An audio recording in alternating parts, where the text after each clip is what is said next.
ज्ञान हमेशा झुककर हासिल किया जा सकता है। एक शिष्य गुरु जी के पास आया। शिष्य पंडित था और मशहूर भी, गुरु जी से भी ज्यादा।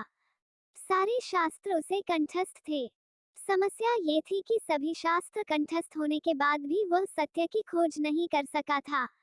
ऐसे में जीवन के अंतिम क्षणों में उसने गुरु की तलाश शुरू की।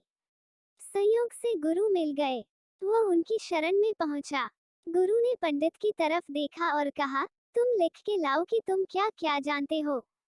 तुम जो जानते हो, फिर उसकी क्या बात करनी है। तुम जो नहीं जानते हो, वह तुम्हें बता दूंगा।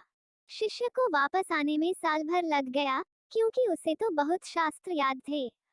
वह सब लिखता ही रहा, लिखता ही रहा। कई हजार पृष्ठ भर गए पोथी लेकर आया।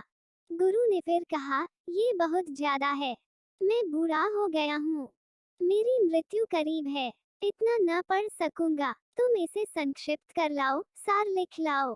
पंडित फिर चला गया। 3 महीने लग गए। अब केवल 100 पृष्ठ थे। गुरु ने कहा, ये भी ज्यादा है। इसे और संक्षिप्त कर लाओ। कुछ समय बाद शिष्य लौटा। एक ही पन्ने पर सार सूत्र लिख लाया था। लेकिन गुरु बिल्कुल मरने के करीब थे। कहा, तुम्हारे लिए ही रुका हूँ। तुम्हें समझ कब आएगी, और संक्षिप्त कर लाओ। शिष्य को होश आया। वो भागा और दूसरे कमरे से एक खाली कागज ले आया। गुरु के हाथ में खाली कागज दिया। गुरु ने कहा, अब तुम शिष्य हुए।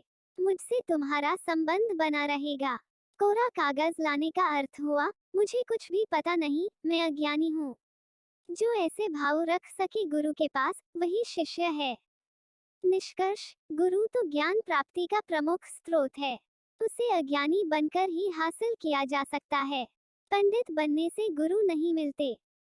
आपको ये कहानी पसंद आई हो तो लाइक, शेयर, सब्सक्राइब और कमेंट जरूर करें। धन्यवाद।